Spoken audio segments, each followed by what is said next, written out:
I have a problem getting things done. I have a problem with my motivation, with my sleep, with my energy. You know, and that's a big problem because it stops me from getting things done. And doing something as simple as this took me months and months and months. Meanwhile, this thing is affecting me.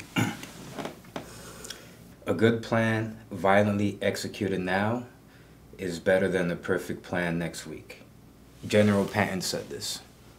And I'm gonna try to adopt that mentality because the only way that I could fight it is with art and with the press.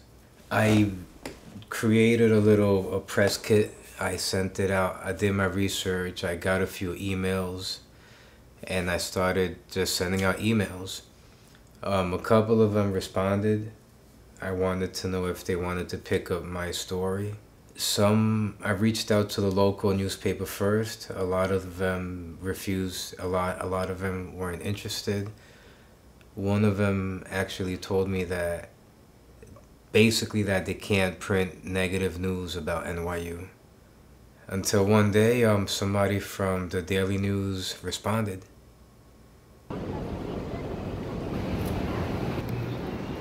Oh, the silhouette, that emblem was not the silhouette.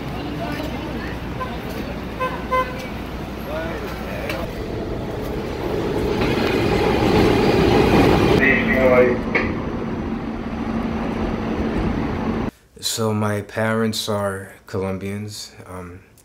My father was from Cartagena and my mother was from Barranquilla. And they met here in New York, you know. When my father first came here, one of the first jobs that he got was working at the NYU library, was working in the Stacks department. So it was because of that job that he was able to live here. As soon as me and my sister were born, you know, we came straight here from the hospital. So I have a lot of memories here, you know. Hey!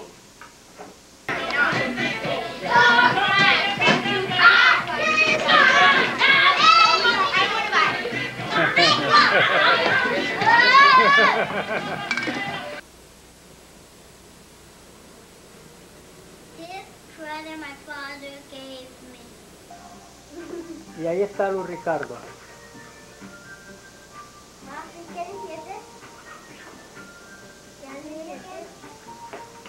Entonces, my sister and I went to PS41. I have a lot of good memories there.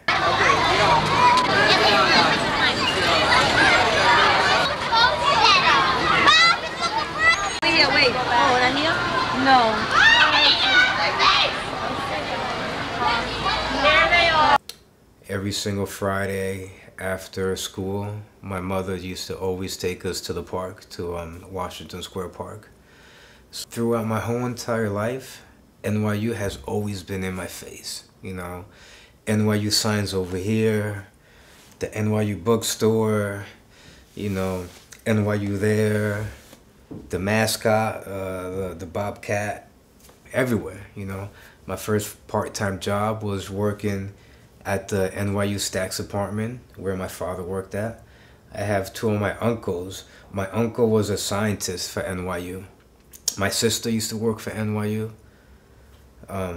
My first university was at NYU.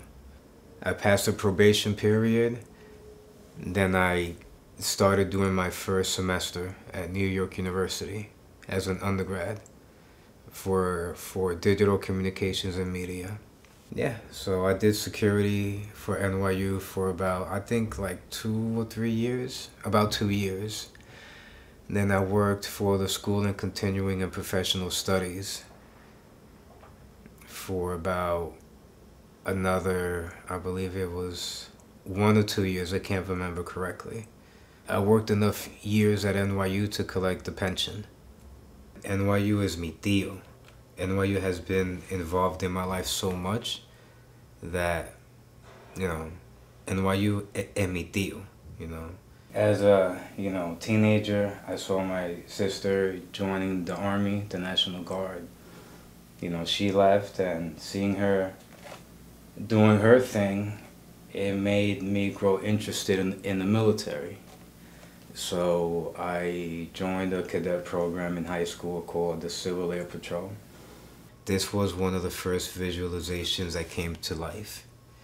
I used to dream about graduation day a lot. I used to dream about graduation day, and I was living one of my dreams.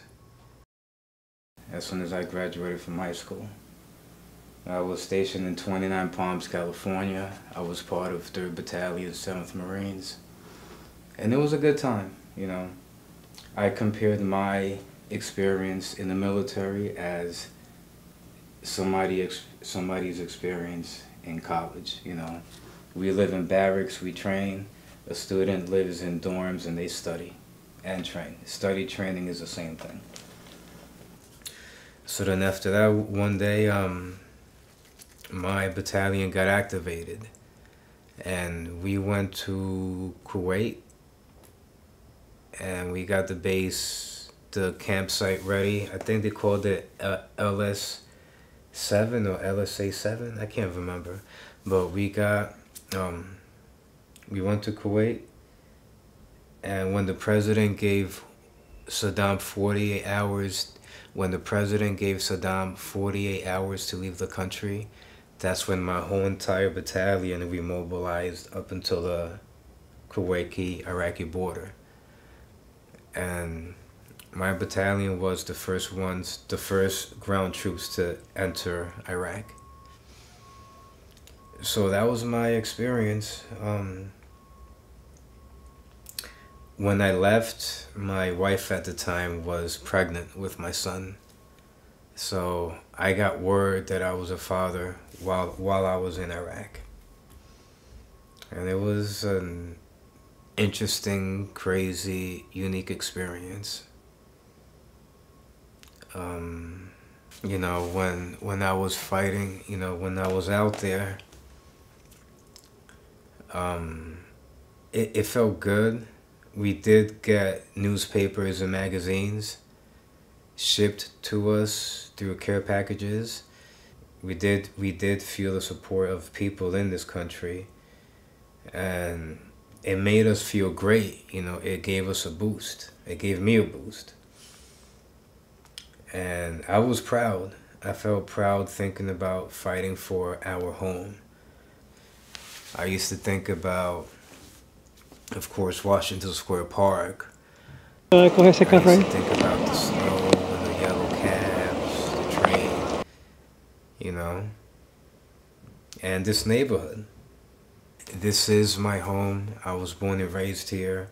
These walls have seen me grow, has seen my family grow, has felt our good times and our bad times. This area, in part, made me who I am today. I remember always seeing artistic stuff, dances, graffiti, music, performances. This area the Greenwich Village is an artsy area. And I feel like that influence, it became a part of me growing up,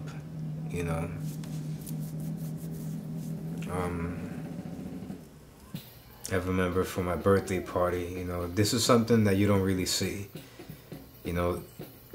This is what kids do without the internet and without smartphones. This was for my 7th birthday. I used to love this racetrack, this little racetrack thingy. It's exhausting, but it's worth it. This is worth the fight, this is worth the struggle. I could easily give up this place and get another apartment somewhere. But if that happens, then what happens the next time I face some type of hardship like this? I want to follow it through, and I'm fighting, They're saying that I haven't been living here. I'm saying that I have been living here. I submitted all the documents that they requested. every time I submit the documents, they come out with a new list of documents that they want me to submit. They subpoenaed the MTA to see if I'm swiping and if I'm coming home here. They subpoenaed my cell phone records, you know, I guess to track my location, or I don't know. It's really affecting me. It's affecting my mental health and my well-being. So I'm gonna check myself as an inpatient at the VA hospital here in Manhattan. I don't like taking meds. I tried doing it many years ago. It didn't sit well with me. But at this point, like I'm, you know, I need help. I tried doing it by myself and I can't do it. So it is scary,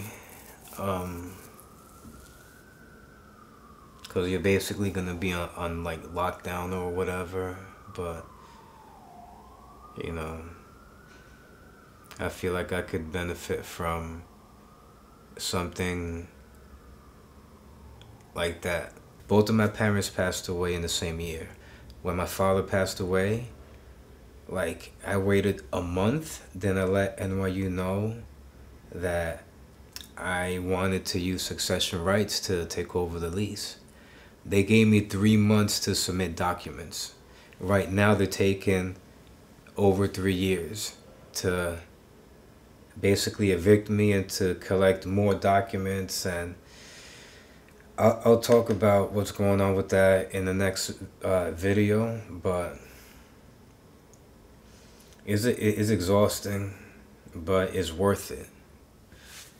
I'm not, the way I'm feeling now, I'm not ready to go up against NYU fighting for my home, you know.